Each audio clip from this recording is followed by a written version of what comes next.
to my 3-month postpartum update. I am so sorry it's taken me so long to get this out to you.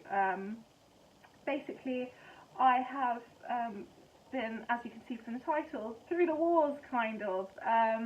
So essentially, I'll tell you a bit of the story. I'll give you an update on the birth and how I'm doing and how this little baby girl's doing as well.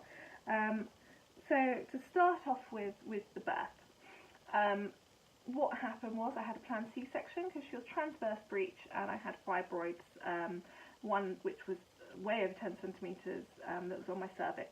There was no way she was coming out, so it was always going to be a planned C-section. Unfortunately, during the surgery, I tore, so my uterus tore and it went right down my cervix, which caused me to start hemorrhaging, and also my uterus didn't contract because of the tear, so I started bleeding from the placenta as well. I ended up losing about 4.2 litres of blood, which is most of my blood, and having 2 transfusions, which was painful and scary, and I was awake the whole time, and poor David saw my guts on the table, quite literally. I had to take everything out, sew my uterus up and put stuff back in, which left me with a lot of referred pain. I had to have CT scans afterwards twice. They put me on fentanyl and morphine for the pain, and yeah, it was a difficult time for all concerned. I ended up staying in the high dependency unit at the hospital for 3 days with this little beauty, and then, which, as we all know, if you've had a baby, you're only supposed to be in there for a few hours, and then I was moved on to the maternity ward where I was there for about a week, and the hospital, the nurses, the staff, the midwives, the doctors, everybody, the surgeons were incredible, the follow-up's been incredible, so yeah, it's been an incredible journey for us. I ended up having to beg to go home after a week because, as we all know, hospitals aren't fun. As lovely as everybody was, I did just want to be at home with my husband, my future husband, my fiance, and my baby. So what they wanted for me to be able to do was to walk unaided without morphine, which did take a while to be able to do. I was having to have sponge baths from nurses, and I literally couldn't move. I couldn't pick up my baby. I wasn't allowed to feed her because of the drugs that I was on, and yeah, it was quite a hard time of it.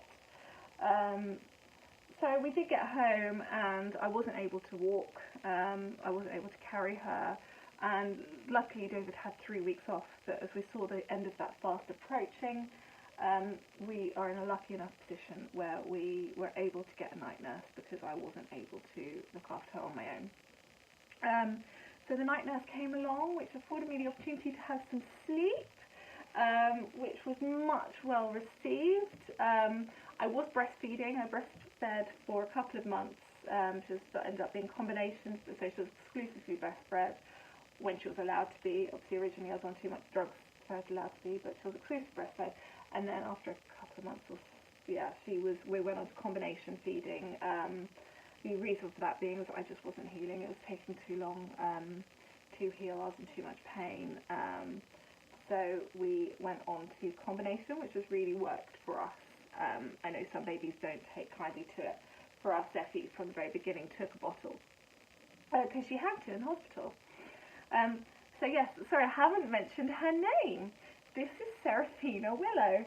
She's grabbing hold of my hair right now and hiding herself from the camera. Say hello.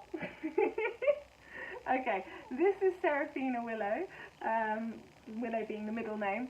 I am obsessed with her. I love her. We have had some difficult times with her. She's had reflux, and she's had, so she's had reflux terribly, so she's first it was silent reflux, but not so silent. She's like vomiting over everything on a regular basis, and she's also had colic. Luckily, that's passed now, and we're now at the 3 months, or just over 3 months mark, and she's sleeping through the night. So she goes to bed at 7, and she wakes up at 7, with no wake-ups in between. I'm extremely lucky. I know I'm the only one in my NCT who has that. Yes, yes, you're a good baby, aren't you? So yeah, she's an absolute dream. You know, she's hard work. It's a shock to the system becoming a mum, in the best way, and also in a very overwhelming. You've no longer got any freedom, and your life is about this tiny little child. And I know that gets less and less. I know you start to see yourself come back a bit more, but it is very overwhelming. I think that combines with a lot of pain. I didn't get postnatal depression, but I can see how you easily can do. So yeah, in terms of myself, it did take me a while to recover. So like I said, I wasn't walking for about 2 weeks. I then did start walking, and I used to go to like the park with her, and just incrementally been getting better and better. And now I'm finally at the point where I'm starting to feel like myself again, which is amazing. I've actually started going back to Bikram yoga, which I haven't done in a year. I've got a personal trainer coming twice a week. I do fitness for mummies, and I also do mummy and baby yoga. So that's really, really helped. With my pregnancy, I went from 8 stone 12 to 10 stone 2. I'm determined to lose all of that and get back to my previous weight. I'm getting married in September, so I want to get back down to what I was beforehand and just be my fittest, happiest self. For me, feeling like myself physically helps me mentally incredibly, so I'm on a bit of a mission. And yeah, having this one around is a big motivator as well. I want to be as healthy as possible for her too. Yeah, in terms of Serafina, she is also known as Effie, also known as Buggles. In the womb we actually ended up, we were calling her Effie Bump, and then when she was out it was Effie Bug, and it just Bug turned into Buggles, and yeah, there we are, that's what she's called. She's been amazing. I did end up taking her to an a cranial osteopath, which really helped her with her colic, also to get over the trauma of the birth, because it was traumatic, and the following few days were also very, very traumatic, and I wanted to help her. I don't want that to be something that even residually in her bones remembers, so or to worry about these. So I think it really, really helped. For me, the yoga really, really helped. So yeah, we're getting there. But now I think that's it from us. I'm so sorry it's taken so long. I will have a longer update again, I promise you. But for now it's goodbye from me, and goodbye from this little gorgeous little bean. You're going to say goodbye? You're going to say goodbye? Bye bye. Take care. Thank you. Bye.